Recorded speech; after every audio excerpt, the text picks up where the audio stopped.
ท่านผู้ชมที่เคารพในตอนที่ผ่านมานั้นท่านผู้ชมก็ได้รู้จักแล้วว่าเสื้อพญาไข่หวัดสัตว์ปีกแม้นได้เกิดขึ้นในต้นศตวรรษที่21ซึ่งการแพร่ระบาดของมันนั้นแม้นได้สร้างความเสียหายอย่างหนักหน่วงต่อกับสัตว์เลี้ยงของทานแต่สำหรับมื้อนี้รายการของพวกเขาจะให้ทานไปรู้จักกับสาเหตุที่แท้จริงของเสื้อพญาดังกล่าวว่าเกิดขึ้นมาจากไสเพื่อรู้จักวิธีการในการป้องกันเอาล่ะตอนนี้พวกเขาจะให้ท่านผู้ชมนั้นไปฟังทัศนะต่างๆของบุคคลที่พวกเขาได้ไปสัมภาษณ์กันก่อน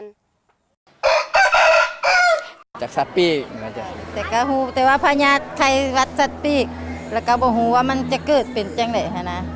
ก็ว่ามาจากไก่เหรอเนาะแม่ได้ยินว่าจังว่าเด้อันนี้ก็บอกอันนี้ต้องถามพวกแพทย์เกิดมาแบบใดมาว่าขั้นชีวแล้วก็มาจากประเทศนอกเนาะสาเหตุวะก็มาจากสัตว์เป็นเป็ดเป็นไก่เป็นอันนี้เฮานี่แหละมาเนี่ยนี่แหละ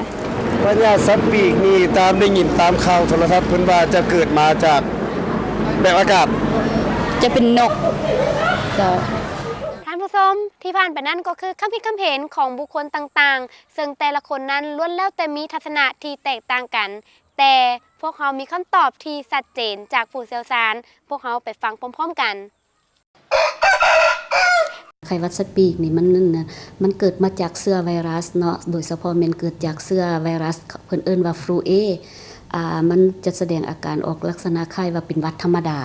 ความจริงแล้วเกี่ยวกับเชื้อไวรัสชนิดนี้มันก็มีหลายชนิดเนาะมันมีตั้งแต่ฮัดนี่หมายถึงว่าจุลังทางนอกของมันนะเป็นการห่มห่อจุลังทางนอกของมันนั้นเขาเอิ้นสารโปรตีนชนิดนึงมันมีตั้งแต่ฮัด1ถึงฮัด11แล้วคือ N นี่ก็เป็น N1 ถึง N9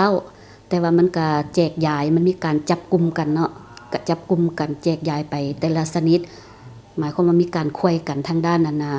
คุณลักษณะของไวรัสของมันเองไข้หวัดสัตว์ปีกมีสาเหตุเกิดมาจากเชื้อไวรัสชนิดหนึ่งที่มีชื่อทางการแพทย์ว่า Avian Influenza Virus ซึ่งมีทั้งหมด3ชนิดคือชนิด A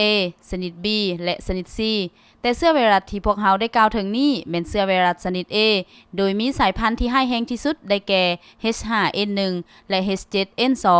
ซึ่งเป็นเชื้อไวรัสที่สามารถติดต่อใส่สัตว์ปีกสัตว์เลี้ยงลูกด้วยนมชนิดอื่นๆและที่อันตรายร้ายแรงที่สุดแม้นมันสามารถติดต่อใส่คนและเฮ็ดให้ผู้ที่ติดเชื้อดังกล่าวเสียชีวิตได้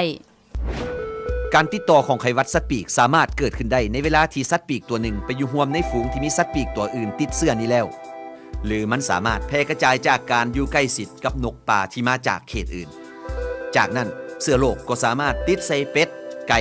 ในเมื่อมันไปสัมผัสกับขนและน้ำเมือกของสัตว์ปีกที่ติดเชื้อหรือสัมผัสกับขี้ของนกป่า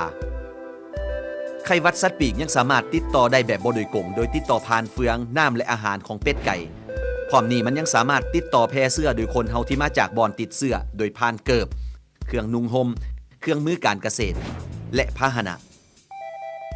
และเมื่อฮู้ถึงสาเหตุที่แท้จริงของเชื้อพยาธิไข้หวัดสัตว์ปีกแล้วท่านก็จะฮู้จักวิธีการในการป้องกันเพื่อบ่ให้สัตว์เลี้ยงของท่านติดเชื้อพยาธิดังกล่าวเพราะมันเป็นเชื้อพยาธิที่ร้ายแรงที่สุดซึ่งพวกเขาจะนำเสนอในตอนต่อไปที่มีชื่อว่าความอันตรายของเชื้อพยาธิไข้หวัดสัตว์ปีกแต่สำหรับตอนนี้ต้องลาท่านผู้ชมไปก่อนสบายดี